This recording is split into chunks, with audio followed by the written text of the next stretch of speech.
So we'll have Hashim Muhammed Ahmed, who is a friend of Bona and also friend of the program for years, who's been contributing to the program on many occasions. And we are very grateful that he wants to say something about Bona. Okay, Hashim. Thank you. Today, ladies and gentlemen, I am Hashim Muhammed Ahmed. I am a friend of Bona, and I came here to reflect some memories with this friend and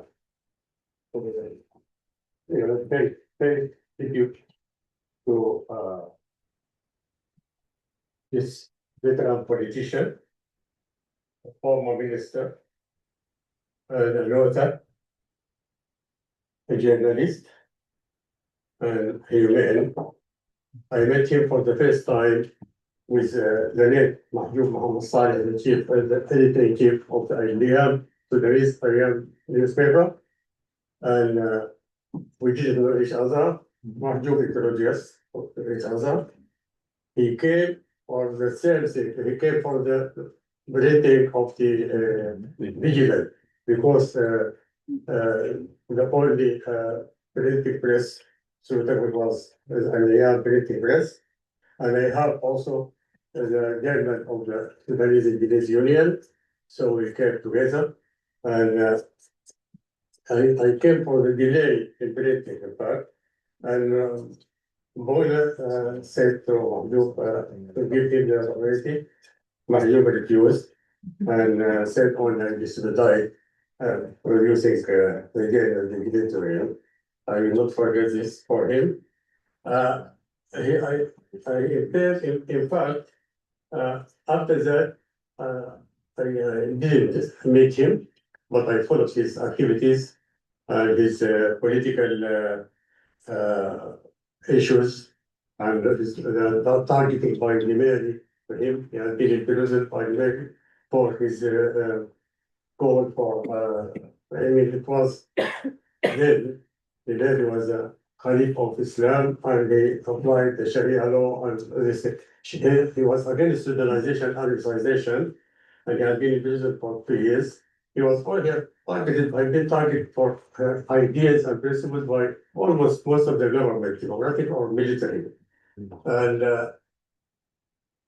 most of us sponsored the bridge, and I came to meet him in Oxford in 1992. And then the first thing is that we knew each other closely, and we started to exchange family visits, and we became friends. My wife became a friend of Sarwa, and they invited us to eat dinner. He used to like fish, salmon, and bring it by himself, fresh from the cover market, and observe the cooking. He was a good cook, and we enjoyed a very good meal. One call, I think, was then busy with the studies before he finished his engineering course, and then was only Sarwa. He was very helpful and active. This, of course, the most important thing is that he produced this the Gazette, Sudan Democratic Gazette, and he spent a lot of efforts. It was his tool for spreading his ideas and views, and he used to travel to London and so many others. So he had a car, and he used to Oxford to go to Oxford to the lady who does the editing and the typing of the Gazette. And he in fact advised me to have a car, sort of exchange car, essential, because he wanted a reliable car for his work and travel. He was in Oxford. He was socializing and got good relations with the Oxford community, and he was helping all the Sudanese asylum seekers who come here, and the students who further studies and strategies. And he has got a good link.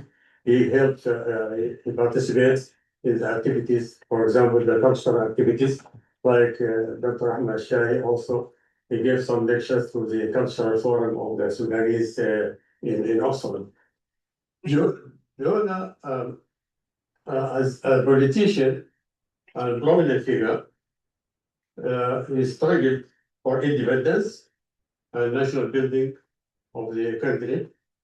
So he joined the NDA, the National Democratic Alliance, as a representative of the South Sudan Forum, Democratic Forum, and at the same time was under the umbrella of the SPLM, the National Democratic Alliance, and about 14 groups, parties, and social society organizations. And he, in fact, in spite of the differences of views between him and Dr. Jaran, but he was a member in the the committee, the Super Committee of the National Democratic Alliance, and you find them sitting at the same table discussing in spite of the difference of views. As Dr. Aldo said, Malaysia, the people are reconciliated, reconciliated, and he was working for his views and for independence of Sudan, and he didn't want it like that. In fact, as Lam was calling now, he's calling for the unity of the Sudanese. He didn't want to lose this sense of Sudan, North Sudan, in his practice. This he's